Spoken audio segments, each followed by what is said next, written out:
The room went cold the moment the words left the Mafia boss's lips, slicing through the air like a blade. The challenge was clear. "Bumpy Johnson," the mobster sneered, his voice dripping with disdain. "You've outlived your welcome. You'll either leave Harlem quietly, or we'll make sure you do." Harlem's streets were never quiet, but that night a deep silence fell. The entire room seemed to hold its breath. Everyone knew Bumpy Johnson, the undisputed king of Harlem, the man who controlled the streets and commanded loyalty that ran deeper than blood. But now, standing face to face with a man who held power in a different world, this wasn't just about territory, it was about respect, about who controlled what and who feared whom. And in the heart of Harlem, Bumpy Johnson wasn't the one anyone dared disrespect. A slow, calculated pause. Bumpy didn't flinch, didn't show a hint of fear. Instead, he leaned back in his chair, his steely eyes locked onto the Mafia boss as if he were staring into the soul of a child who had no idea what he was truly up against. "You don't know who you're talking to," Bumpy said, his voice a low growl. The words hung in the air like a storm cloud, threatening to unleash its fury. "And if you think you can walk into Harlem and take what's mine, you're about to learn exactly why they call me the King of Harlem." Bumpy Johnson had earned his reputation long before the Mafia boss had ever set foot in Harlem. Born in 1905, Bumpy grew up on the tough streets of the South, moving north to Harlem in search of a better life, but finding only the harsh realities of racism and survival. By the time he entered the underworld, he was already a man hardened by the injustices of his youth. Harlem, for all its vibrance and culture, was a battleground, one where the strongest survived and the weakest were consumed by the city's bloodthirsty hunger for power. But Bumpy wasn't just any man on these streets. He was a force, an enigma. He had risen through the ranks of Harlem's criminal underworld with brutal cunning, rising from a small-time hustler to the king of the streets. The drug trade, the gambling joints, the protection rackets. Bumpy controlled it all. And more importantly, he had something the Mafia boss didn't: the respect of the people. Harlem wasn't just his territory, it was his kingdom, and its people were his loyal subjects. But the world beyond Harlem was different. The Mafia wasn't bound by geography. They ruled cities across the nation, from New York to Chicago. They had their fingers in every pie, from the corrupt pockets of city officials to the darkest corners of organized crime. And though they'd respected Bumpy for years, there was always a creeping sense of tension. He wasn't one of them. He wasn't a made man. He was the outsider, a black man running a criminal empire in the heart of New York. In the Mafia's eyes, he was tolerated, at best. Yet, Harlem was different. Bumpy was a symbol. His control over the streets wasn't just about money or power, it was about respect.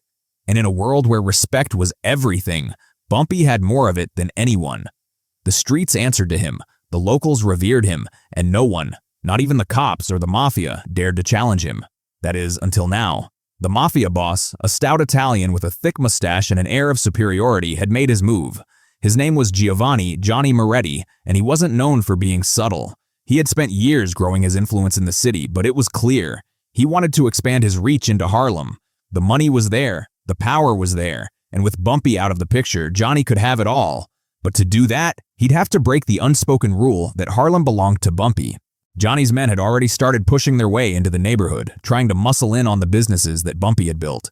They'd threatened shop owners, tossed around a few bruises, and thought they'd be able to take control without much resistance. They thought wrong. Bumpy wasn't just a gangster, he was a man who knew how to make his enemies regret underestimating him. And Johnny had underestimated Bumpy. As the weeks passed, Bumpy watched from the shadows, learning every move Johnny made. He wasn't the type to jump into a fight without knowing the full picture. He needed to know what he was up against before he made his move. But with every move Johnny made in Harlem, the tension escalated. More businesses came under threat. More innocent people were hurt. And as the clock ticked down, Bumpy could feel the weight of his decision growing heavier. He knew that to protect his empire, he had to confront Johnny, and do it on his terms. Johnny, on the other hand, was growing bolder. He knew Bumpy wouldn't stand idly by, but he also knew that if he could crush Bumpy's spirit in front of his people, he could take everything. He had to humiliate Bumpy, make an example of him, and then the streets would fall into line. No one would dare stand against him. Not in Harlem, not anywhere. The tension between them was palpable, like the calm before a storm. It wasn't just about business anymore. It was about pride, power, and the legacy of who would truly rule Harlem. The first true confrontation came unexpectedly, a moment of tension that hung thick in the air, ready to ignite. Johnny had invited Bumpy to a meeting, a show of confidence, a message that he thought Bumpy would accept. But Bumpy wasn't someone who played by anyone else's rules. It wasn't a matter of whether he would show up. It was a matter of what he would do when he walked into that room. It was late afternoon when Bumpy arrived at the small, dimly lit club where the meeting was set to take place. The music was low, the air thick with smoke, and men who had known Bumpy for years stood in the corners watching his every move. Johnny was seated at a table, flanked by his men, all wearing sharp suits and looking like the predators they were. Bumpy didn't waste time with pleasantries. He walked straight to the table, his presence commanding the room. No one dared speak, no one dared move. For a moment, all that could be heard was the faint hum of the city outside, as if the streets themselves were holding their breath. Johnny, confident in his position, leaned forward and smirked. "Bumpy," he said, his tone dripping with false familiarity. "We both know how this works. This town is big enough for both of us, but I need you to understand something. Harlem, it's mine now. I'm not asking for permission, I'm just letting you know." Bumpy's gaze was steady, unwavering. The words Johnny spoke were meant to intimidate, but Bumpy wasn't easily intimidated. His reputation was built on moments like this, moments when the world tried to bend him, tried to break him, and he had always refused to bend. His voice was calm, controlled, but there was a weight behind his words that no one in that room could ignore. "You're not the first man to think Harlem belongs to them," Bumpy said, his eyes narrowing slightly. "But let me make one thing clear. Harlem isn't a piece of land for you to claim. It's a community, a way of life. And as long as I'm here, you don't get to dictate who runs it." The tension in the room escalated. Johnny's men, sensing the shift, began to stir, but Johnny held up his hand, signaling for them to remain still. He wasn't going to let Bumpy's words show weakness, not in front of his men. Johnny smiled, but it was a cold, dangerous smile. "You think you're untouchable, don't you, Bumpy?" he sneered. "You think you've got this whole city in your pocket. But no one's untouchable, especially not you. You'll either leave or I'll make you regret staying." Bumpy stood motionless for a moment, letting the silence stretch on. Then, in a move that surprised everyone in the room, he stood straighter, his voice low but filled with an undeniable power. "Johnny," Bumpy said, his tone now hardening, "this ain't a game. You can try to take Harlem from me, but you won't succeed. Not now, not ever. You're just a man trying to play in a world you don't understand." A brief silence passed. Bumpy's words had left a mark. Johnny, ever the fighter, still tried to stand tall, but deep down, he knew this wasn't a battle he was prepared for. Harlem's heart wasn't for sale, and neither was Bumpy Johnson. The final moment arrived a few nights later, when Johnny made his biggest mistake. It happened on a cool, crisp evening, the kind where the city felt like it was just waiting for something to break. Bumpy had heard whispers that Johnny was going to make his move, his last attempt to break the King of Harlem. Johnny had begun to orchestrate his attack, sending a few of his men to intimidate Bumpy's allies. They tried to infiltrate the businesses Bumpy protected, stealing, threatening, and causing chaos wherever they went. But Bumpy wasn't a man who simply waited for things to happen. He acted. He moved with the precision of a man who had lived through countless battles and understood the power of timing. He called his most trusted men, gathered in the shadows, and prepared for the storm that was coming. The confrontation would happen outside a popular nightclub in Harlem, one that was loyal to Bumpy. Johnny's men arrived first, a small group of thugs looking to send a message, but they didn't know Bumpy's men were already there, waiting, watching, ready for the fight. When Johnny and his men showed up, they were expecting an easy show of power, intimidate a few people, make a statement, and then leave with their tails high. Instead, they found themselves surrounded, caught in the grip of the very streets they thought they owned. Bumpy stepped into the scene, his silhouette framed by the dim light of the street lamps. His presence commanded attention. No one moved. The tension crackled in the air. Bumpy didn't speak immediately, just scanned the faces of the men who had thought they could take everything from him. Johnny, now realizing the gravity of the situation, tried to regain control. "This is your last chance, Bumpy," he said, his voice shaky despite his attempt to sound authoritative. "You're out of your depth. Harlem isn't yours anymore." Bumpy's response was swift, precise, and filled with a quiet fury. "This street belongs to the people. It always has, and it always will. You tried to play games with it, but now you're going to see how wrong you were." Before Johnny could react, Bumpy's men surged forward, not with brutality, but with efficiency. The message was clear. This wasn't a fight to win. It was a fight to remind Johnny that Harlem was not a place to conquer. It was a place to respect. And Johnny's time in Harlem had come to an end. The street was thick with tension as the two sides faced off. Johnny's men had weapons, their hands twitching towards their holsters, ready for the fight they were sure would erupt. But Bumpy Johnson stood like a wall, unyielding, the weight of Harlem behind him. The night air was heavy, every breath a battle for control. Johnny was the first to move. His hand shot to his jacket pocket, pulling out a switchblade with a slick motion that seemed practiced. It glinted under the faint streetlight, reflecting the dangerous arrogance that had driven him to this point. "You think you can just stand there and act like you own Harlem?" he sneered, taking a step forward. Bumpy didn't flinch. His eyes never left Johnny's, the calm in his gaze a stark contrast to the rising chaos around him. He didn't need a weapon. His presence alone was more powerful than any blade could ever be. Bumpy was Harlem's ruler, not because of violence, but because of respect. And Johnny had just crossed a line he couldn't uncross. "Johnny, you're in the wrong place at the wrong time," Bumpy said, his voice low but carrying enough weight to silence the crowd. "And I'm not here to make deals with men like you." Johnny took another step, now only a few feet from Bumpy. The switchblade gleamed with the promise of bloodshed, but it wasn't enough to intimidate the King of Harlem. Bumpy's men remained still, waiting, watching for their leader's move. They knew that Bumpy didn't need to raise a hand to win this fight. The moment stretched on, pregnant with the tension of 100 battles fought on these very streets. And then it happened. Johnny lunged, the knife flashing toward Bumpy's side, but Bumpy was faster. With a fluid motion, Bumpy grabbed Johnny's wrist mid-lunge, twisting it sharply. The blade fell from Johnny's hand, clattering to the ground like a futile attempt at power. Bumpy's grip on Johnny's arm tightened, his fingers a vice around the mobster's wrist. In that moment, it wasn't just a physical contest. It was a battle of wills. Bumpy's eyes bore into Johnny's, silent but carrying the weight of every promise he had made to Harlem's people. This was not just about survival. It was about dominance, about proving who truly controlled the streets. Johnny, now disarmed and struggling against Bumpy's iron grip, found himself powerless. His breath came in sharp gasps and he stared up at Bumpy, his face a mix of disbelief and fear. He had underestimated Harlem, underestimated Bumpy Johnson, and now he was paying the price. "Let me go, you—" Johnny started, but Bumpy cut him off with a single word, "No." And with that simple declaration, everything changed. In one swift movement, Bumpy shoved Johnny back, sending him crashing into the nearest lamppost with a thud. Johnny stumbled, trying to regain his balance, but he was out of his depth now. The men who had followed him, those who had believed in his power, looked to their leader for direction. But Johnny had lost control of himself, of the situation, and of Harlem. The silence that followed was deafening. Bumpy didn't need to say another word. His men, the ones who had been watching from the shadows, now moved in, not with aggression, but with authority. They closed ranks around Johnny's men, keeping them in check, ensuring that the message was sent without a single shot being fired. Johnny, humiliated and beaten, tried to scramble to his feet.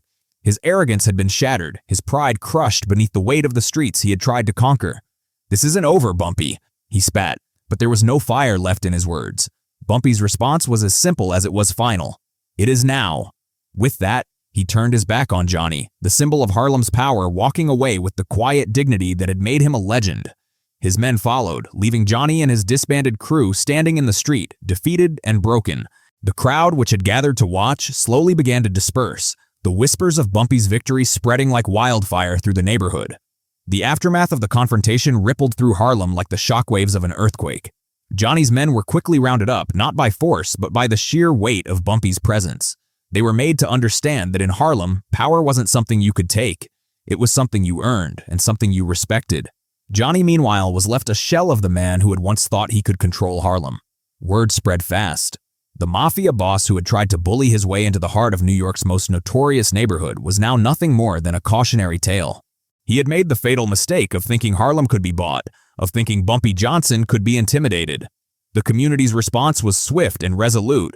Business owners who had once been afraid to stand up to Johnny's men now rallied behind Bumpy. They understood that this victory wasn't just about one man's pride, it was about the streets that had raised them, about the people who had lived and died in Harlem. Bumpy had reminded them all of who they were, of the power they had when they stood together. His legendary action had not just defeated Johnny, it had reignited the flame of unity that had been threatened by outsiders. Bumpy's respect grew tenfold that night. He had proven once again that in Harlem there was only one man who ruled the streets. And it wasn't the Mafia, it was the legend of Bumpy Johnson. The events of that night reverberated through Harlem long after the last whispers of the confrontation faded into the cold night air.